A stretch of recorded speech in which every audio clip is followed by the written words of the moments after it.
So Russell, Voddie, a lot of Christians seem to lose their footing when they're talking with a neighbor about homosexuality, in trying to explain why it's wrong. I mean, they know how to quote maybe a couple Bible verses, but explaining the wrongness of it, especially when the response is, well, it's not hurting anybody, so how could it be wrong if it's not harming anybody? What would you guys say to that?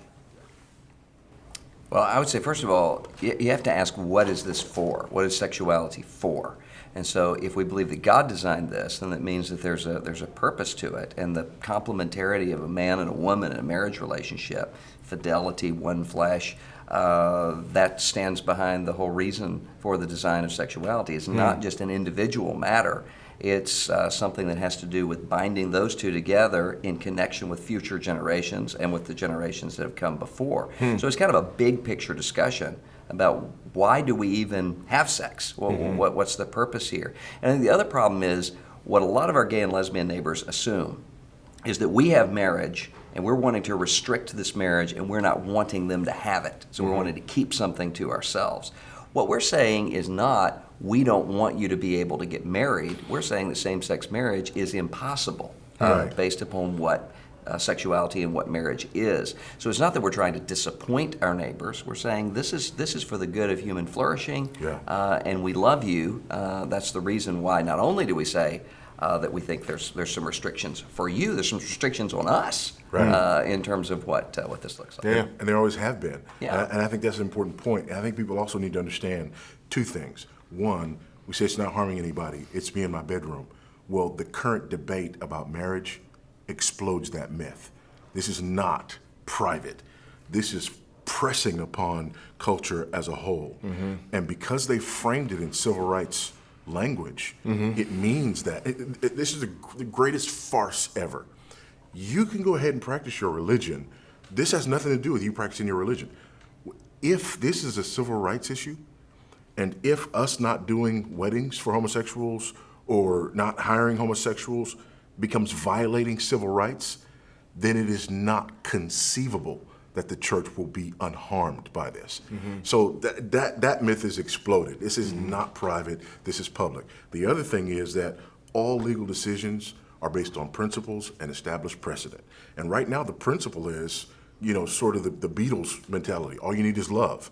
Well, if that's the case, if marriage is based on popular opinion and who loves each other, the 50-year-old man and the 12-year-old boy, the man and his daughter, so on and so forth. And everybody say, oh, red herring. No, not once the principle is established. So this is not private, and it doesn't stop here. Yeah, I think we ought to even challenge the principle that just because something doesn't harm, that takes it out of the realm of morality. Yeah. If you cheat on your wife and she never finds out about it and you lie about it, is it wrong? And I think most people would say yes, because lying is inherently wrong. Yeah. And then the other thing is realizing that a lot of times harm does not reveal itself immediately. Right. If you are violent towards someone, that's an immediate effect. But you have to look at the long-term effect of the harm.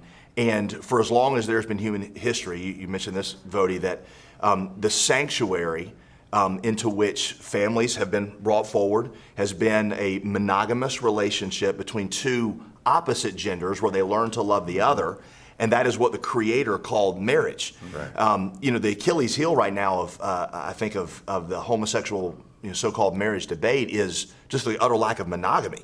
That's something that's not really in that. And so once you start tearing down the otherness of marriage, the sanctuary of monogamy, that lifelong faithfulness into which a family arises, the harmful effect may not be demonstrably immediate, but I think you'll see it. And I think a lot of surveys start to bear that out. Well, one of the things I think that we need to recognize is that the language that's being used here is language that we have already surrendered to. One of the reasons why this is such a confusing thing for a lot of evangelical teenagers is because we have been talking as though marriage is an individual matter between two people. Our wedding ceremonies, couples are writing their own vows. They're dictating the terms, and this is our big day where we're celebrating our love. And that's not what marriage is in a Christian context. And so even when for a long time you've had in Christian churches couples who are newly married, and the people are coming by and saying, now make sure that you wait a long time before you have children so that you're able to enjoy one another. Right. As though you can't enjoy one another Right. raising up children together. Well, you're already Right. surrendering to the terms that the rest of the culture says, well, if that's what marriage is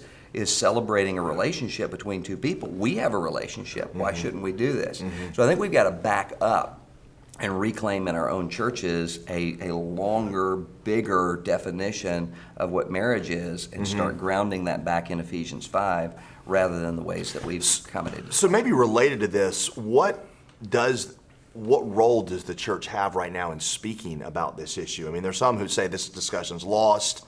We just need to let the world be the world and we'll just focus on the church. I mean, You know, the fact of the matter is we're in this world, although we're not of this world. The fact of the matter is the church is the pillar and the ground of truth. And we don't take the truth and hide it under a bushel. That's not the church. We don't live these completely separate, sort of bifurcated lives. That we are the light of the world. We are the salt that preserves. And so it's just completely, it's inconceivable that we would not speak to this issue. I had a pastor tell me not long ago, he said, why don't we just say, let's allow everybody to redefine marriage on the outside, and we'll just maintain Christian marriage on the inside of the church. And I said, well, we tried that with the divorce culture. Yeah. And what happens? We wind up with churches that have said, we're just going to allow this to take place, no fault divorce on the outside, not speak to it, and then speak to it internally, and that collapses into the church. It transforms the nature of the church, number one. Number two, it's not loving to neighbor. We have an accountability to one another. Divorce hurts kids, hurts families, hurts the entire social fabric. So does the expanding out of marriage to where marriage doesn't mean anything anymore. Right. I mean, there's a reason why the state is involved in marriage in the first place. State doesn't have anything to do with registering people as friends. Doesn't have anything to do with those things. It has an interest in male-female marriage because male-female marriage can lead to something very dangerous for the state, and that is children. And the state has to say, who is the father of this child? Right. Who's accountable for paying for exactly. this child? That's Exactly. the distinction there. and you think also the spiritual danger. I mean, just thinking of the role of the church as priest in the community. 1 Corinthians 6, those who practice such things cannot inherit the kingdom of God. This is in many ways a gospel issue because we fail to preach here. Absolutely. You know, I think of John the Baptist. I've thought about him in this culture. You know, I mean, just think about the absurdity of his death, and you can hear the critics today say, well, see, that's what you get from messing around in politics. Right, of course Herod's going to sleep with his brother's wife because they're the world. We got the world be the world. Yeah. Why are you surprised? Right. That just kills me when people, why are you surprised? Like, Yeah, Jesus called him the greatest prophet that had ever lived. Yeah.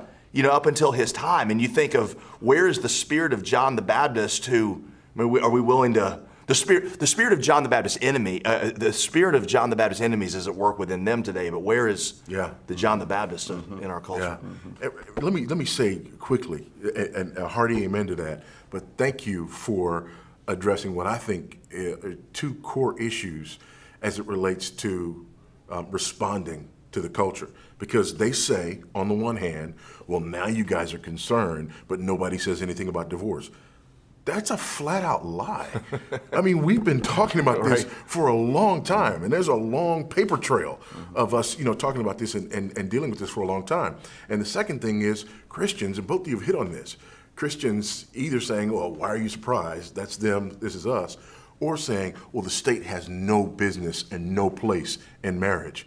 And I think you just succinctly addressed Nobody that. believes that. Yeah, it's unless you have children Yeah. who are abandoned on the side of the road, and the state has no interest. If that's the kind of world you want to live in, then that's the case. But that's not the world anyone wants to live in. I mean, not even the Roman Empire was that bad off. Right. And so we have to have the state coming in, even just at the level of adjudicating between people. What Right. Solomon had to do, Right. or who do these babies belong to? A woman who's abandoned. Yeah, What exactly. do we do? Somebody's responsible when a woman's abandoned. And that becomes a judicial issue there. And I think what people are trying to say is the state doesn't have the authority to define marriage. And That's exactly right. and I'll go there, Yeah. but they have to acknowledge what the definition recognize is. it. That's a good point. Yeah. This is a discussion that needs to happen. It's probably going to need to happen a lot more on local church levels, as people have got to get aware of why this is wrong and what it is. So I appreciate the wisdom you gentlemen share. Thank you.